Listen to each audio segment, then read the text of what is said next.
What's up, guys? This is Sit Down at Renegade Fort Polk, and I have a brand new coil tutorial for you due to special request. I'm going to show you guys how to make a staggered helix coil. Now this one's a little bit harder than some of the previous ones we've done, but so much more satisfying when you get through. So all we're going to need for this one is a pair of pliers and some cutters. For the wire today, we're going to be using some 32 gauge, some 24 gauge, and some 0.1 by 0.5 ribbon wire.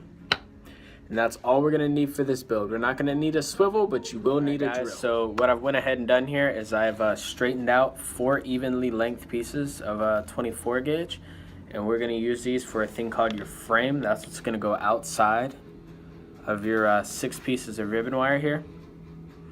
You're gonna wanna cut 6 evenly cut length pieces of ribbon wire.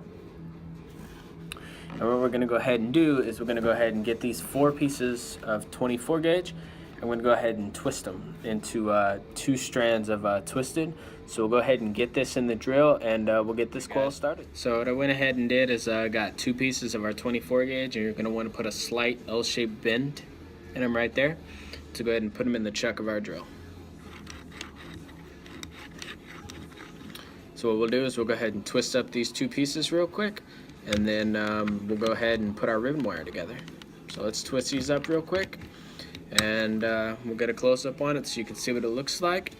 And then after we get those done, then I'll go ahead and show you how to put your pieces of ribbon wire together for the center of your helix coil. So we'll go ahead and throw it in our chuck, and we'll start to twist it here.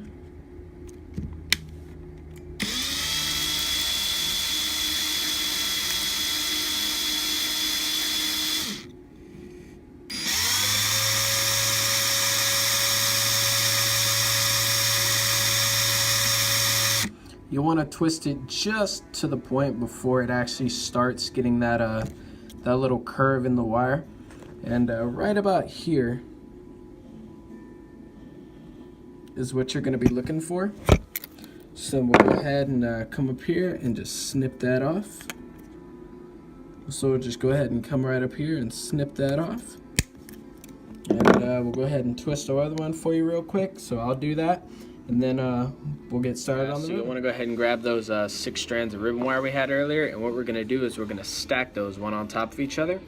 So you'll want to make sure that they're perfectly evenly cut, and if one's a little bit longer than the other, that's okay. Just go ahead and cut it even. You won't want anything to be uneven on the ends, so you'll want to get a nice clean cut, because if it's uneven, unfortunately that's not going to work for this coil. It's going to throw it off a little bit. So you want to make sure to have both sides perfectly clean cut. And learn how to stack this is going to be a little bit tricky at first, so you'll have to practice it just a little bit. But you're going to want to get them stacked on the top and to the sides, and you can do that by pinching on the top and then pinching on the sides to get them stacked. And I'll show you what that looks like. So you'll want them stacked just like this.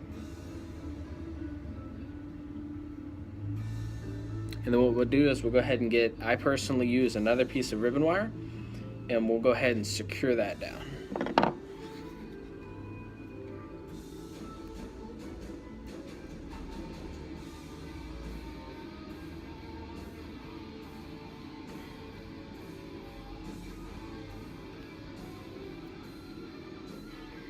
You want to make sure this one's nice and tight. Because if not, when you're actually doing your helix coil and your center starts to move or the ribbon starts to move on you, it's going to make it to where it's not going to line up how you want it to when you're wrapping the wire around to actually create your helix. So this part you want to make sure to take a little bit of time and make sure it's perfect. Then we'll just come down to the other side here. You can just come and run your fingers down the sides, and we'll go ahead and secure the other side as well.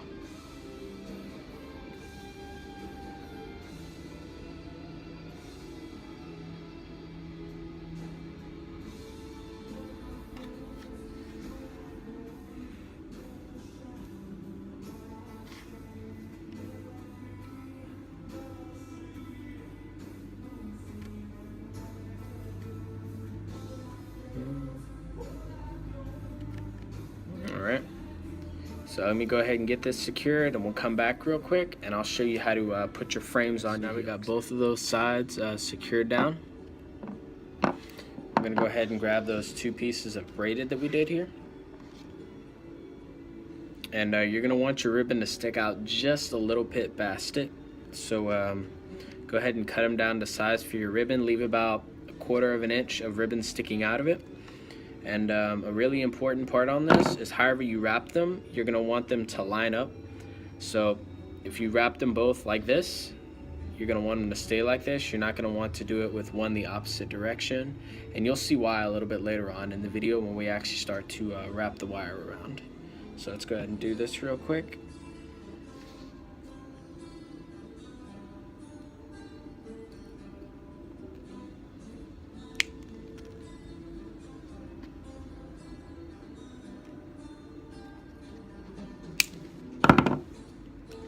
Okay, so this is going to be the part that we do. It's actually called framing the Helix.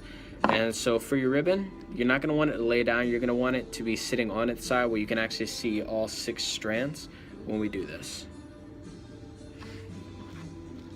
So you'll just grab both pieces of your twisted and initially sandwich your ribbon inside. Is what we're going to try to do here.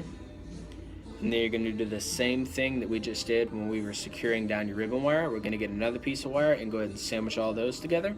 And I'll do that real quick and I'll let you see what that looks like. So now we went ahead and got it all secured right there on both sides. What I like to do, I like to have 3 points of contact whenever I'm doing a build like this. So I went about 3/4 of the way down and went ahead and put a piece of 32 on there to help keep all the ribbons sandwiched in there so they don't twist or twirl while we're actually wrapping the Helix. And then what you're going to want to go ahead and do is I got about 3 feet of 32 gauge, and this is what we're going to actually make the Helix with. So go ahead and throw that in the drill. And if you have one like I have where it's 3 of them, you're going to want to go ahead and put it on the flat on one of these, and then as you tighten it, the rest are going to come together. If you put it directly in the center as it's tightening, it's going to smush it, which is going to move your ribbon out of the way. And you won't notice it a whole lot while you're wrapping it, but when you actually make the coil, it's going to stick out to you. And that's going to cause some uneven heating, some hot spots, and just an overall bad experience, and nobody wants that. So just go ahead and go right here to the flat, and then go ahead and tighten that down.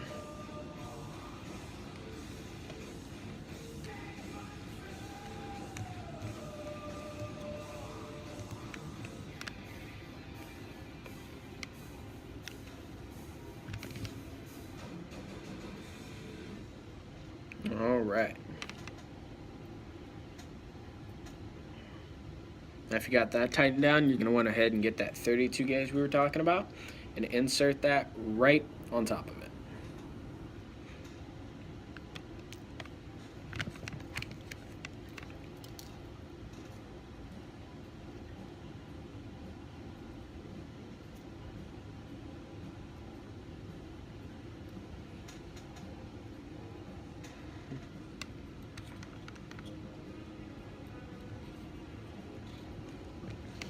Alright, now this is the part that gets a little bit tricky because this part we're actually going to have to wrap by hand.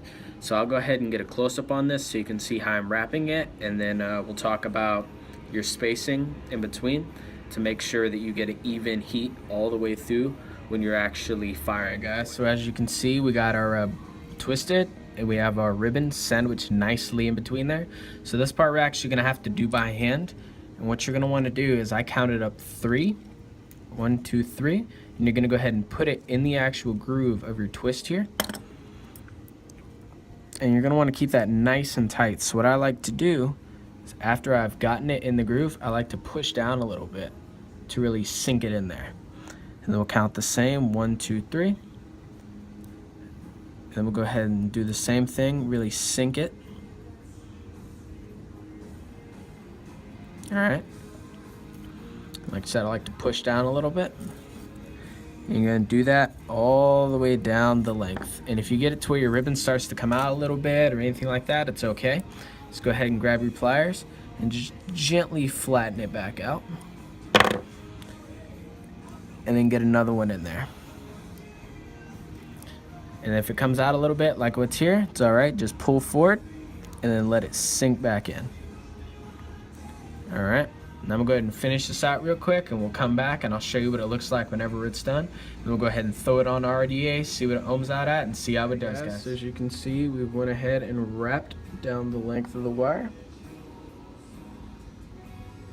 You want them pretty even, so now go ahead and cut it off.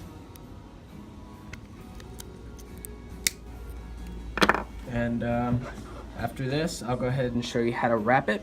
But you'll want to make sure that you get both sides where there's a little bit of excess off, because you'll want it smooth, just like when we very first started making the coil. Is just as important as when we're actually wrapping. All right, guys, so now we've got our strip of Helix wire here. And we're gonna do about 4 wraps. I like 4 wraps because I've made this coil a few times and it usually ohms out between 0.11 and 0.14. So this is definitely a single coil build. I would not recommend running 2 of these unless you're running like a double stack 26650 tube mod. But out of all the times that I've built this, it's one of my personal favorite coils, and you definitely only need 1. You get the output of 2 coils easy with half of the space. So with this one, you're gonna wanna give yourself about 1 inch, and I like to get 1 full wrap. And after I get a full wrap, I don't like actually turning the wire anymore. I turn the screwdriver around the wire. So we'll go ahead and get those 4 wraps in there. And you'll want to make sure that they lay nice and flat against each other. And we'll go ahead and get 4, 2, 3, 4. All right.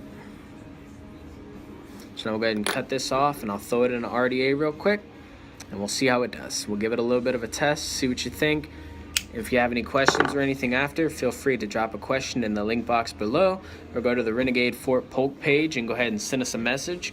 And especially if you have any requests, any questions, anything like that, please let us know and I'll answer them for you, get some new coils out there.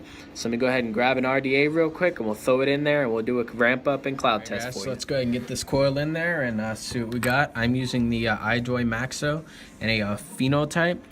Whatever RDA you use, you'll want to either use a clamp style like the Goon or a wide open post holes like the Pheno, because the legs on this coil are flat.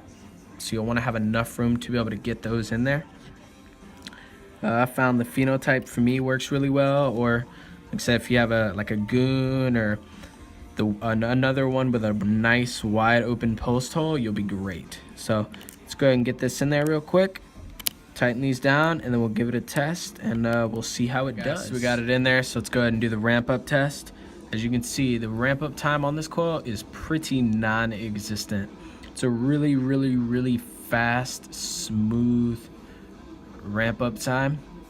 So we'll go ahead and throw some cotton in it real quick and we'll see how it does on the cloud test. I'm using cotton bacon. Go ahead and get some in there and throw some juice on it and see what you guys think. And this is a really, really fun, nice coil to do. It takes a little bit of practice, but once you can get it down, it really opens up the doors for a lot of opportunities of other coils to do. Like you can do the stapled Helix once you got this down. And there's just a whole lot of opportunities to open up once you do this one. It will take a little bit of practice, but it's a very, very rewarding coil once you can get it down. And it took me about 2 or 3 tries to actually get the Helix part of it right, where I was actually wrapping the wire around it. But once I got it down, now it's second nature. So a little bit of practice, don't get frustrated with it. It's a very, very rewarding, and you'll see what I'm talking about here in a second. All right, just go ahead and stuff it in there. And the other side being open is okay. You can either put some cotton in there and tuck it under the coil right here, or you can just leave it open and close your airflow a little bit. That's okay too. And another thing I really love about this coil is because all that ribbon wire, it sucks it directly into the coil. I don't know if you can see that or not, but it sucks it directly inside. So whenever you do put juice on it, it lasts a lot longer. You get a lot more drips out of it because it sucks it right in between that ribbon. So let me go ahead and I'll get this ready for you, and then we'll go ahead with our cloud test. Take a look at that. go ahead and give it a quick test for you real quick.